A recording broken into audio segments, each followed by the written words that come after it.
la suite, après ces journaux que vous a présenté Sandra Niangé, nous sommes toujours ici au centre Bossolo, au cœur de la présidentielle 2023. Mesdames et messieurs, l'invité ce soir s'appelle Dr Didi Manara. Docteur, venez. On est en direct depuis ce centre Bossolo. Bonsoir docteur. Bonjour, merci. Comment vous allez? Très bien. Prenez votre micro. Merci. Prenez votre micro. Docteur Manara, on est le 21. Le vote était prévu jusqu'à hier, le 20 décembre.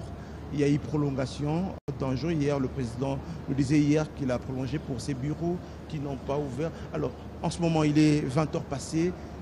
Quelle est la situation? Laissez-moi d'abord vous dire ceci, que ce n'est pas la première fois que notre pays prolonge le vote pour le jour d'après. Nous avons connu ces cas déjà en 2011 où on a dû prolonger les élections au niveau de la ville de Lubumbashi, dans le quartier Bel Air, ici même à Kinshasa dans la Tchangou, mais également au niveau de l'Équateur, à Bongandanga. Il y a eu des incidents majeurs qui ont fait en sorte que l'élection soit prolongée.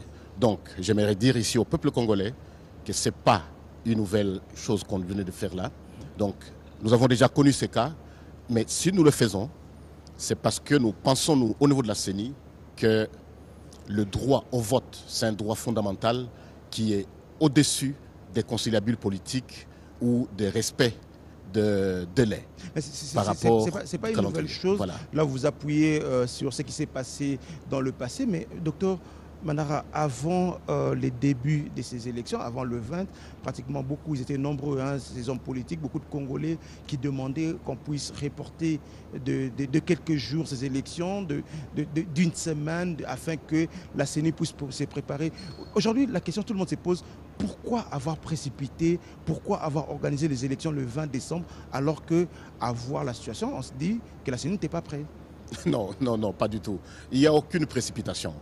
Nous avons promis au peuple congolais que nous aurons les élections le 20 décembre et ça a eu lieu.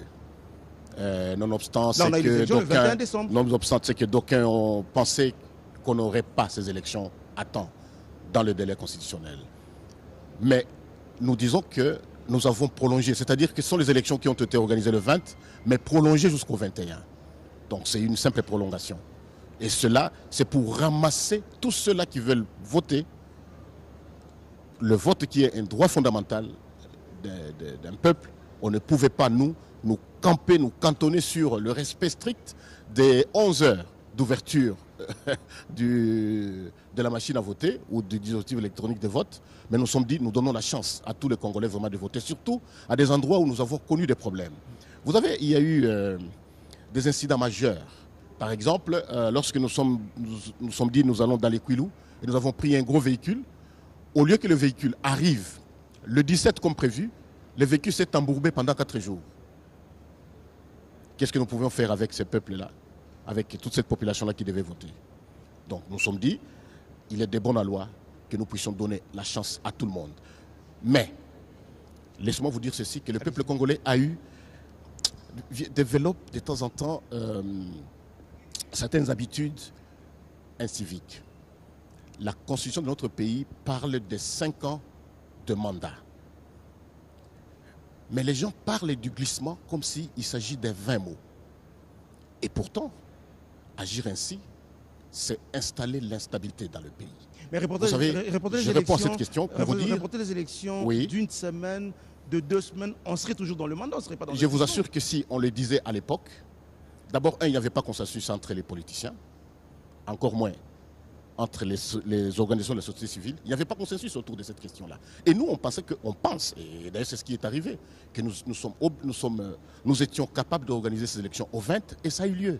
Et je vous dis ici que la prolongation de quelques heures, parce qu'un jour c'est 24 heures, nous ne l'oublions pas, la prolongation de quelques heures n'en ferait en rien le fait que les élections aient lieu au 20 décembre. Alors, et ça a eu lieu et c'est une fierté pour le peuple congolais, c'est la première fois qu'un calendrier est respecté de cette façon-là. Regardez, depuis que nous avons commencé à faire ce calendrier, voilà comment nous avons respecté.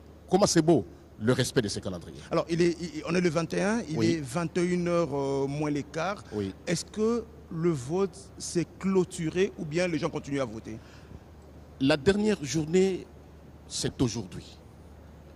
Donc nous disons que nous n'allons plus permettre à ce que d'autres bureaux de vote s'ouvrent demain, le 22. Mais là, les gens sont en train de voter. Aujourd'hui, les gens sont en train de voter. Et ceux qui sont en train de voter, ce sont ceux-là qui n'ont pas commencé à voter le 20. Vous avez compris? Parce que la loi électorale dit ceci. Lorsque vous avez ouvert votre bureau de vote, évidemment c'est 11 heures, mais si la file d'attente est encore là, vous permettez à ce que le tout dernier électeur puisse exprimer son vote. Et c'est ce que nous allons faire. Donc nous pouvons même aller jusqu'aux petites heures du matin, mais nous n'allons plus ouvrir d'autres bureaux de vote. Nous disons donc clairement que c'est terminé. Il n'y aura plus vote au 22. À quelle heure on va clôturer le vote en République démocratique du Congo? L'heure n'est pas fixée et on ne peut pas dire de cette façon, des choses de cette façon-là. On voit que vraiment vous êtes journaliste. Je vous dis ceci, que nous devons aller jusqu'à la fin de la file d'attente. Moi, je ne sais pas. Donc même si c'est à 4 h du matin, les gens vont continuer à voter jusqu'à 4 h du matin. Ils vont voter jusqu'à ce que le tout dernier puisse terminer à voter. Qui sommes-nous pour priver à cette personne-là de voter? Si la personne est sur la file d'attente, nous faisons quoi? Nous la laissons voter.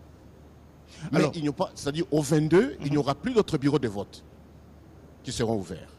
C'est ça le principe. L'autre question, oui. Est-ce que toutes les provinces, tous les 26 provinces ont voté? À part les zones occupées par les M23 et autres, est-ce que les provinces, est-ce que tout le monde a voté? En tout cas, je peux vous dire que je vais parler ici en termes de taux d'ouverture des bureaux de vote. Nous sommes aujourd'hui, et ça, c'est une très bonne nouvelle pour le pays, nous sommes au-delà de 97% d'ouverture des bureaux de vote.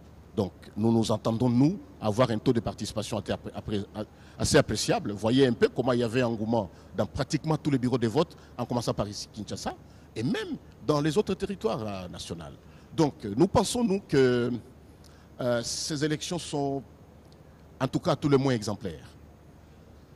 À tout le moins. Parce que nous avons dit qu'au 20, nous aurons les élections. Les élections ont lieu. Et de manière pacifique. Nous n'avons jamais connu ça au pays. Vous pouvez me compter le nombre de morts qu'il y a eu pendant ces élections? Moi, je connais des amis qui ont quitté le pays pensant qu'au 20, ça sera l'hécatombe. Moi, je viens de Matadi Kibala, de ce soir-là, Matadi Kibala. Tout est calme, chacun va à ses occupations. Et pourtant, nous avons élection dans ce pays. Quelle beauté! Vous êtes vice-président de la CENI. Oui. Permettez-moi de vous poser cette question. Hein. Vous oui. avez assisté aux élections de 2006, oui. 2011, 2018, 2023 aujourd'hui. Si vous êtes demandé de comparer les 4 cycles électoraux, dans quel sens? Si vous voulez que je puisse comparer... Du point de vue organisation. Du point de vue organisation, d'abord regardez dans la salle où nous sommes. Si vous voulez que je puisse comparer. Regardez la salle ici. C'est une salle au standard mondial. En tout cas, à mon avis, à moins que vous ayez un avis contraire. C'est maintenant là où, prenons la publication des résultats. Tous les Congolais vont suivre au pas à pas les résultats en direct. Et anciennement, ça ne se fait pas comme ça. Comment ça se faisait? La CENI travaillait les données dans les bureaux et les résultats tombaient de manière brutale. Comme ça. Ils disaient, voici, tel candidat a eu autant de voix. Vous n'avez même pas le temps de discuter. Mais ici, tout le monde verra comment les élections sont en train de se dérouler et comment la compilation des résultats se passe au jour le jour. Ça, c'est une autre innovation, n'est-ce pas? Il y en a plusieurs. Alors je voudrais parce que vous voulez que je compare, s'il vous plaît. Allez-y. Parlons inclusion. À ne prendre que le nombre de candidats. Nous sommes à 100 000 candidats. 100 000. Dans d'autres pays, c'est l'électorat de tout un pays. Mais on n'a jamais connu ça. En 2018, c'est pratiquement le tiers. Parce que nous étions à plus ou moins 35 000 candidats. Là, nous sommes à 100 000. Ça veut dire que pour le même scrutin, le travail est grandiose, monumental. Mais puisque votre CENI, dans les mêmes conditions difficiles d'accessibilité, mêmes conditions difficiles de finances, mêmes conditions difficiles d'environnement, n'oubliez pas que nous sommes dans un pays en guerre, mais nous parvenons à organiser ces élections selon le calendrier que nous nous sommes fixés dans le délai constitutionnel et nous n'aurons pas ces glissements comme nous l'avons connu dans les cycles passés. Parce que même en 2016, on a eu un glissement de 2 ans. Vrai ou faux? Alors, Je vous confirme ici que ces élections ici, ce sont les élections qu'on n'a jamais connues au pays et ce sont les meilleures. Alors, moi, je voudrais qu'on parle du point de vue organisation de ces élections. Comment vous répondez à tous ceux-là qui pensent, qui disent que ces élections sont les élections les plus chaotiques qui n'ont jamais existé? Je prends l'exemple de la dernière déclaration d'une mission d'observation, l'Église catholique, SCC et tout ça. J'ai lu également les rapports des partis et regroupements politiques de l'opposition. Moi, j'ai dit, mais ce sont des rapports précipités, très précipités. Comment voulez-vous faire un rapport, donner des appréciations, alors que nous n'étions qu'au début du processus de vote? C'est comme s'il y a une petite incompréhension. Alors, ces rapports-là, pour moi, j'ai trouvé des rapports précipités et même sentimentaux. Parce qu'aujourd'hui, ils ne peuvent plus dire de la même chose. Si l'Église catholique a dit que nous étions à 43% des taux de participation, mais aujourd'hui, d'ouverture des bureaux, aujourd'hui, je vous dis, nous sommes à plus de 97%. Vous voyez que ce n'est pas bon de donner des rapports comme ça précipités au risque d'être contredits par les événements, par les faits. C'est ce qui est arrivé. Maintenant, aujourd'hui, le peuple congolais attend les résultats. Le peuple congolais n'attend plus le vote parce que le vote est fini. Alors, nous attendons tous les résultats. Et je vous confirme ici. Oui. Avant de parler des résultats, je vais vous laisser confirmer, mais avant de parler, je voudrais que vous réagissez. 5 candidats sur le 26 ont demandé qu'on puisse réorganiser les élections. J'ai aussi entendu ça. Maintenant que nous avons affiché les résultats bureau de vote par bureau de vote, pour moi, je pense peut-être qu'ils ont déjà vu les tendances et qu'ils se voient non partants. Tout simplement. Je ne vois pas d'autre raison. Est-ce que la CENI peut accéder à cette demande? Non, impossible. Comment ça? Le vote a eu lieu partout au pays. Les tendances sont là. Ils disaient que nous n'allions pas afficher les résultats bureau de vote par bureau de vote. Maintenant que nous le faisons. Et ils remarquent que peut-être, je suis en train de dire dans le conditionnel, peut-être qu'ils ont vu que selon les tendances, ils ne sont plus partants. Oh non, non, nous devons réorganiser. Non, ce n'est plus possible. Ce n'est plus possible. Le peuple congolais attend ces nouveaux dirigeants. Et nous pensons, nous, que à la veille de l'année 2024, que nous puissions fêter avec nos nouveaux dirigeants. Alors, à la veille de l'année 2024, nous puissions fêter avec nos dirigeants les résultats, la compilation. Après ce soir, minuit, quand on clôture le vote, qu'est-ce qui se passe après? Qu'est-ce qui va arriver après? Comment ça va se passer? La compilation s'est faite déjà. Savez-vous que la loi électorale, lorsque vous lisez l'article 47 de la loi électorale, l'article 47 de la loi électorale a donné au notre scrutin le caractère à ce que le numérique soit validé, n'est-ce pas? Donc c'est le caractère exhaustif de notre scrutin. C'est-à-dire que nous pouvions avoir la compilation par voie électronique, mais également par le bulletin secret. D'accord. Et nous sommes en train de le faire. Et je crois que d'ici là, comme je vous ai dit, la compilation est en cours. Ça se fait au niveau du bureau de vote, ça se fait au niveau des CLCR et ça remonte même jusqu'au niveau du secrétaire exécutif national. Et à ce moment-là, la plénière va se prononcer et nous verrons les résultats défiler ici. Alors, demain le 22. D'accord. C'est quoi la suite? Qu'est-ce qu'on fait demain? La compilation, c'est quoi demain? Nous recevons les plis, nous continuons la compilation et nous commençons à publier les résultats. Nous commençons à publier les résultats province par province. Nous pouvons même descendre territoire par territoire pour que le peuple congolais sente que... Parce que le peuple congolais exige qu'il y ait transparence. Nous voulons vraiment passer à cette transparence dans la compilation des résultats et nous voulons vraiment montrer au peuple congolais, voici les tendances. Et nous pensons, en agissant ainsi, nous allons minimiser vraiment sensiblement les velléités des fauteurs de troubles. Donc, on retient qu'à partir de demain, on commence à la compilation ici. On va faire vivre aux gens cette compilation en direct. Donc, demain, on commence tout. Nous commençons les compilations demain. Et je vous dis ici, par exemple, qu'au niveau de ces centres, nous avons prévu même des bureaux pour les candidats présidents de la République. Donc, même les candidats présidents ont des bureaux ici. Donc, ils viendront également suivre ce qui se passe. Les journalistes que vous êtes, vous avez de la place ici. Les observateurs, ils auront de la place. Nous tous, nous allons vivre. Le peuple congolais va suivre. Donc, nous passons à la phase de la compilation des résultats et de l'exhibition de ces résultats pour que personne n'en ignore. Monsieur Dr Manara, le premier tendance, c'est quand qu'on pourra savoir réellement que tel est élu? C'est quand? On peut combien de jours à peu près? Vous avez parlé si bas que je n'ai pas bien compris la question. J'ai dit, si on commence demain la compilation, le premier tendance, c'est quand qu'on pourra savoir à peu près qui est élu président de la République?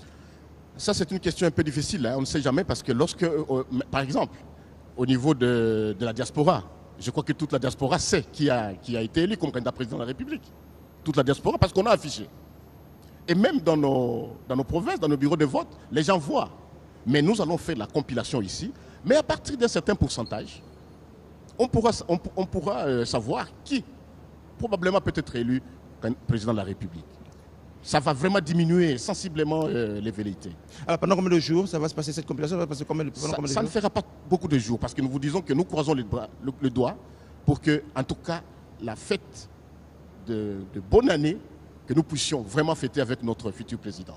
Nous croisons le doigt et nous demandons vraiment la magnanimité de notre Seigneur Dieu Tout-Puissant qui puisse continuer à aider le Congo pour que vraiment la paix règne pendant ce jour-là. Alors, la diaspora a voté, 5 pays qui ont voté. Est-ce que ces votes seront réellement pris en compte et sera comptabilisé? Il est déjà pris en compte. D'abord par la loi et par notre compilation. C'est déjà pris en compte. Je ne comprends pas cette question parce que c'est nous-mêmes, le peuple congolais, et d'ailleurs c'est la Constitution et la loi électorale qui ont dit non, il faut que tout Congolais, où qu'il se trouve, tout Congolais qui est éligible doit voter. Et les 5 pays qui ont été sélectionnés, le vote s'est très bien passé. Vous avez suivi sur les réseaux sociaux comment les Congolais se sont exprimés. Mais quelle beauté! Allez, justement, on va regarder cet élément de l'agence congolaise de presse, qui est les amis de Bruxelles qui ont voté. C'est une dépêche de l'agence congolaise de presse. On regarde cet élément. Voilà, nous sommes à Bruxelles, exactement à l'ambassade de la République démocratique du Congo auprès du Royaume de Belgique. Nous venons de terminer les opérations de vote. Tout s'est bien passé. Déjà à partir de 6 h du matin, les Congolais vivant en Belgique ont défié le froid et une pluie qui a tombé toute la journée pour venir accomplir leur devoir et en même temps que leurs droits citoyens. Ils ont été là et ils ont voté dans le calme, contrairement à ce qu'on craignait. Nous avons vu les hommes et les femmes se presser dans l'ordre de la discipline à accomplir l'acte civique. Au niveau opérationnel, les agents électoraux, l'équipe de la CENI qui est à Bruxelles s'est attelée à la tâche avec brio, de sorte qu'il n'y a pas eu de retard, il n'y a pas eu de poids, que tout s'est passé en toute convivialité avec nos compatriotes. Nous avons fini le scrutin, nous avons procédé au dépouillement et puis au décompte de voix, tout cela en présence de quelques témoins présents et des observateurs. Tout s'est donc bien passé et nous nous félicitons des facilités qui nous ont été accordées par l'ambassade de la République démocratique du Congo, Royaume de Belgique, qui nous a offert un cadre où nous avons pu ériger 5 bureaux, 5 bureaux de vote. Et puis, il y avait une file d'attente à l'extérieur, il y avait une file d'attente à l'intérieur, et tout s'est très bien passé. Merci. Mais voilà, nous sommes là, c'est nos amis de Bruxelles, donc la diaspora, 5 pays, la France, le Canada, les États-Unis, l'Afrique du Sud et la Belgique ont voté et les résultats sont déjà disponibles. Mais M. Manara, je vous donne l'occasion de clôturer. On dit que le vote est terminé. Je vous donne l'occasion de clôturer. Non, merci beaucoup, monsieur le journaliste. Je crois que la CENI est au rendez-vous de son histoire avec le peuple congolais. Le gouvernement, l'État, le peuple a confié à son Excellence, monsieur le Président Denis Kadima et toute son équipe d'organiser ces élections, qui soient des bonnes élections, inclusives, apaisées, transparentes. C'est la tâche à laquelle nous nous attelons. Nous sommes très heureux, par exemple, demain, que nous puissions commencer à compiler les résultats et à les exposer à la face du monde. J'aimerais dire ceci, que le vote est clôturé. Donc la journée d'aujourd'hui, 21, c'est la toute dernière. Donc nous n'allons plus ouvrir d'autres bureaux de vote demain, le 22. Mais tous les électeurs qui sont devant les bureaux de vote, sur la liste d'attente, sur la ligne, la file d'attente, devront voter jusqu'au dernier. Et ça sera fini pour le vote. Et nous passons vraiment à l'autre vase, c'est-à-dire la compilation des résultats et la transparence dans l'exhibition de tous ces résultats. Nous voudrions vraiment que les candidats présidents de la République viennent ici, au centre, parce que la CENI a prévu pour eux les bureaux nécessaires, toute la logistique nécessaire pour qu'ils participent avec la CENI. Donc 26 bureaux sont prévus 26 pour les 26 candidats présidents de la et République. tout est prêt. Okay. Tout est prêt. Ils auront des notifications officielles pour qu'ils viennent occuper leur bureau, pour que nous puissions travailler ensemble. Parce que le processus électoral n'est pas un bien privé de la CENI. Non. Nous travaillons avec la partenaire, avec tout le peuple congolais. Donc, peuple congolais, voilà, nous avons voté en toute transparence, en toute quiétude. Merci beaucoup au tout-puissant Dieu des armées, parce que ces élections se sont déroulées vraiment pacifiquement et nous sommes très heureux pour ça. Nous nous attendons, nous, maintenant, à la publication des résultats et cela se fera. Nous croisons le doigt à la fin de cette année pour qu'en 2024, en tout cas, la prestation de serment de notre futur président s'efface devant l'histoire, devant le monde et en toute quiétude. Donc le candidat président de la République, les désirés pourront venir assister à la compilation. Le bureau sont prévus, mais à part les candidats présidents de la République, qui auront droit d'assister à la compilation ici au centre Bossolo? En tout cas, toutes les couches qui sont retenues, c'est-à-dire la presse, c'est-à-dire les médias. Il y a des médias qui ont été accrédités. Il y a les observateurs. Il y a les candidats présidents de la République, parce qu'on ne pouvait pas inviter les candidats députés nationaux et provinciaux ou communaux, parce qu'on n'est pas des places ici, mais au moins ils sont représentés par les candidats présidents de la République. Donc nous appelons vraiment toutes ces couches à venir voir, parce que vraiment nous pensons que la candidature, disons l'élection présidentielle, c'est l'élection majeure, et que si ça capote à ce niveau, ça risque d'amener des troubles au pays. Mais nous ne pensons pas que cela aura lieu. Qu'ils viennent pour voir comment nous compilons. Parce que c'est eux qui demandaient la transparence. Évidemment, la transparence est là. Voyez un peu cette salle, quelle beauté. C'est une innovation. Nous pensons que ceux qui viendront après nous puissent aussi améliorer, aller de l'avant. Et nous, parce que nous avions promis, le président Denis Kadima a promis une CENI au standard mondial. Voici un exemple. Et d'ailleurs, regarde, on voit derrière nous, hein, les tableaux affichent 0,000, donc tout le monde est à 0%. On va nous montrer ces tableaux, 0,0. Donc à partir de demain, voilà ce tableau qui est là, tout le monde à 0%. C'est à partir de demain qu'on va voir comment ça va commencer à bouger. Réellement, tout le monde n'est pas à 0%, 0% parce qu'on n'a pas encore on n'a pas encore commencé la compilation, exactement. Mais je vous assure qu'il y a déjà des décalages énormes entre candidats. On va pas annoncer. On attend demain. Allez, non, monsieur, vous pourrez vivre en direct cette compilation ici à partir du centre Bossolo et à la télévision nationale. Nous serons permanents pour faire vivre minute après minute, seconde après seconde, toute la compilation jusqu'à l'annonce finale. Cette annonce qui pourra intervenir peut-être avant le 31 décembre. Nous croisons les doigts pour que ça ait lieu au plus tard le 31 décembre. Monsieur le Président, je vais vous laisser aller vous reposer parce que demain, le grand travail va commencer. Je vous donne l'occasion de vous adresser à tous les Congolais qui sont là, qui vous avez regardé. On va se lever pour terminer ça. Je vous donne l'occasion. Allez, vous allez vous adresser à tous les Congolais. Donc, c'est terminé pour ce soir. Ok, peuple congolais, merci beaucoup. Hein, et je profite de cette occasion pour vous transmettre les salutations de son Excellence Denis Kadima, président de la CENI. La CENI vous a promis les élections au 20 décembre. Ça a eu lieu. Nous remercions le Tout-Puissant, Dieu des armées, qui a fait en sorte que ces élections se passent en toute quiétude. Maintenant, nous allons passer à l'étape suivante, c'est-à-dire la compilation des résultats, pour qu'au finish, c'est-à-dire d'ici 31 décembre, pour que nous ayons ces élections. J'aimerais encore dire ceci, que nous avons fini, nous avons clôturé avec ces élections aujourd'hui et que demain, nous n'ouvrirons plus de bureaux de vote. Donc, ceux qui ont voté, nous les remercions énormément. Et ceux qui n'ont pas pu le faire, il n'y a pas de problème. C'est notre loi. La loi n'exige pas aux Congolais vraiment de voter. En tout cas, merci beaucoup et à bientôt. Tous ceux qui sont accrédités au centre Bossolo, à partir de demain, votre macaron, on vous attend ici. On va commencer la compilation en direct. Journalistes, témoins, observateurs. Demain, c'est à quelle heure qu'ouvre le centre? J'aimerais insister, il faut avoir un macaron. Il faut vraiment être accrédité pour venir ici. Parce que sinon, ça sera de la pagaille et nous n'aimerons pas ça. Donc la police nationale est là pour sécuriser les lieux. Donc j'insiste également pour les candidats présidents de la République. Il y en a qui ont été déjà contactés par téléphone, mais d'autres. En tout cas, il y aura des correspondances officielles qui leur seront adressées. L'heure, elle sera précisée, je crois que nous passerons par la presse. D'accord. Allez, mesdames et messieurs, on a fini. Rendez-vous demain, 22 décembre 2023, pour les débuts de la compilation. Et ça sera en direct sur la télévision nationale. Pour la première fois, on vivra la compilation, les résultats en direct.